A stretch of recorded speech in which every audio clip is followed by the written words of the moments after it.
जय जिनेन्द्र। आज धर्म के स्वरूपों में से अंतिम या 10वां स्वरूप उत्तम ब्रह्मचर्य का दिन है। आज अनंत चतुर्दशी का दिन है।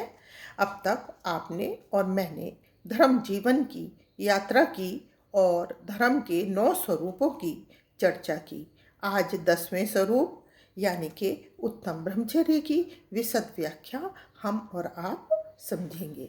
तो सबसे पहले प्रश्न आता है कि ब्रह्मचर्य है क्या। ब्रह्मचर्य 2 शब्दों से बना, ब्रह्म और दूसरा है चर्य, यानी कि ब्रह्म में चरण करना, लीन होना। ब्रह्म में लीन होने के लिए आचरण करना अर्थात ज्ञान प्राप्ति करना, सात्विक जीवन जीना, इंद्रियों पर नियंत्रण रखना, मन को आसक्तियों से हटाना ही ब्रह्मचर्य है। अब ये हुआ शाब्दिक अर्थ। अब ब्रह्मचर्य का वास्तविक अर्थ क्या है? तो ब्रह्म व्यवहार यानी ब्रह्म में लीन होना। गहराई से यदि हम निरीक्षण करें तो ब्रह्मचर्य एक परम आनंद की स्थिति है जो किसी भी इंसान को प्राप्त हो सकती है। परमात्मा से साक्षात्कार के लिए मनुष्यत्व की स्थिति से ऊपर उठकर देवत्व की स्थिति को पाना होता है। अब ब्रह्मचर्य के समानार्थक शब्द कौन से हैं? सिनोनिम्स कौन कौन से हैं?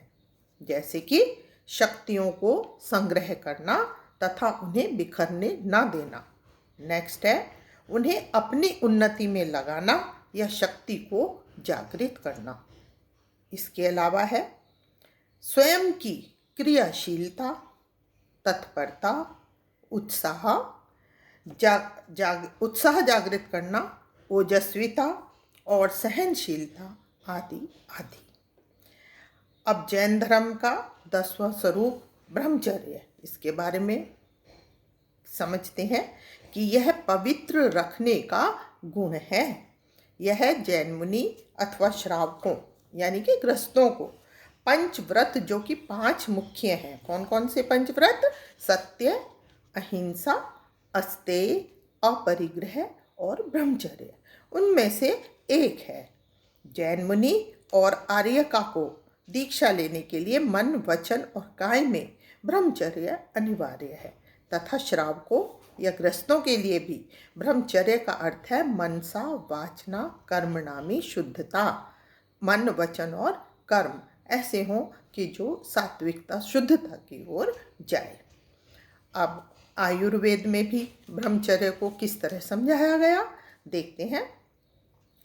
आयुर्वेद ने कहा कि ब्रह्मचर्य 3 प्रमुख स्तंभों में से एक है। और आयुर्वेद के अनुसार 3 प्रमुख स्तंभ कौन कौन से हैं? आहार, निद्रा और तीसरा ब्रह्मचर्य। अब ब्रह्मचारी किसे कहते हैं? ब्रह्मचर्य का पालन करने वाला, अर्थात परमात्मा में विचरण करने वाला ब्रह्मचारी है। ब्रह्मचर्य के विषय में बहुत से लोगों ने अपने अपने मत दिए, अपने अपने तरीके से हमको समझाया। जैसे कि महाभारत के रचयिता महर्षि व्यास जी ने विषय इंद्रिय द्वारा प्राप्त होने वाले सुख का समय पूर्वक त्याग करने को ब्रह्मचर्य कहा। और इसके अलावा शतपथ ब्राह्मण में ब्रह्मचारी की 4 शक्तियों का उल्लेख आया। वो कौन कौन सी 4 शक्तियां हैं?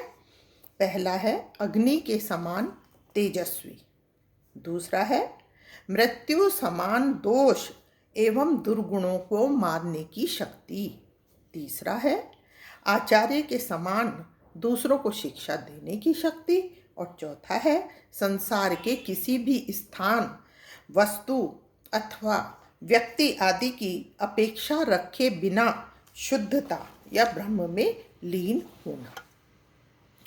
ब्रह्मचर्य के विषय में बहुत से दृष्टांत, उदाहरण या एग्जाम्पल हमें मिलते हैं कि क्या है ब्रह्मचर्य, कैसा कहा गया है। तो ब्रह्मचर्य एक ऐसा विषय है जो कि प्राचीन समय से आज तक भी बहस का विषय बना हुआ है।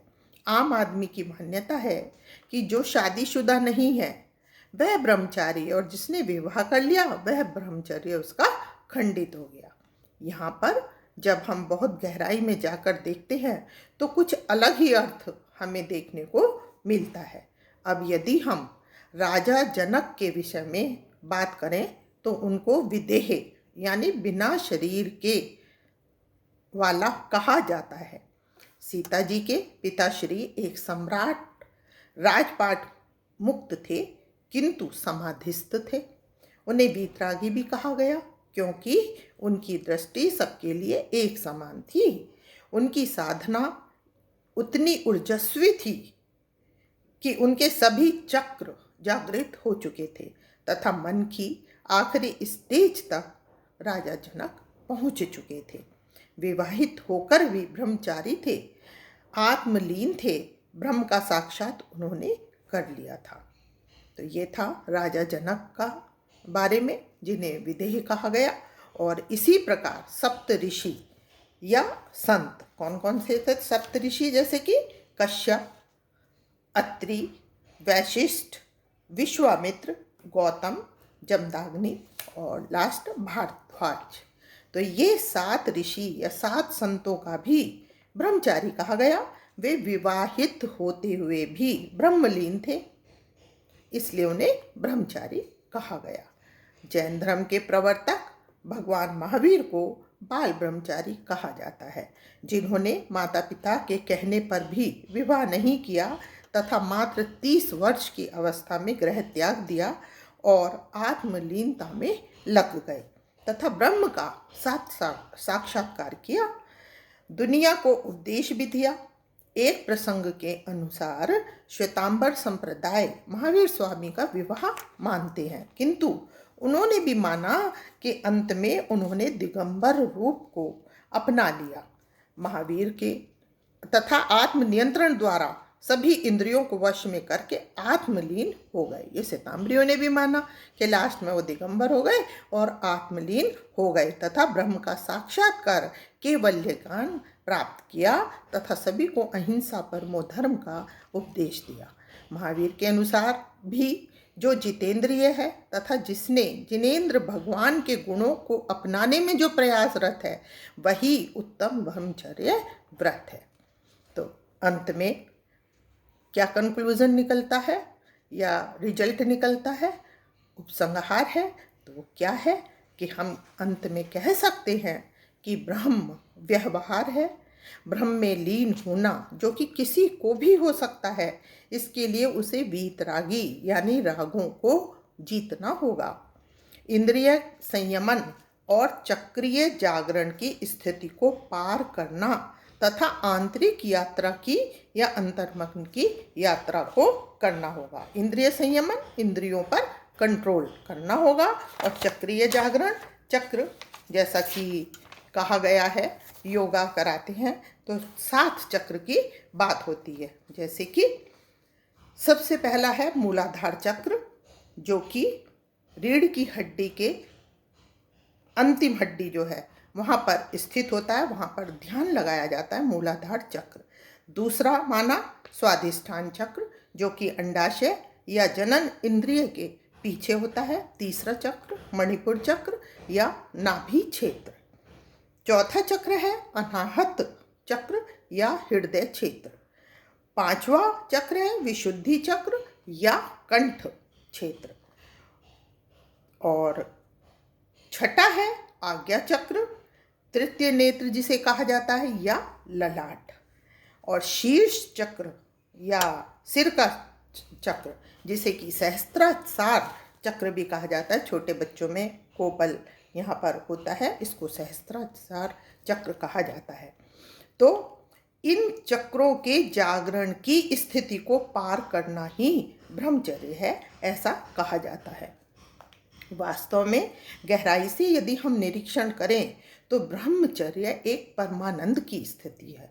वहाँ तक जाते जाते परम आनंद की अनुभूति होती है, जो कि प्रत्येक इंसान को हो सकती है।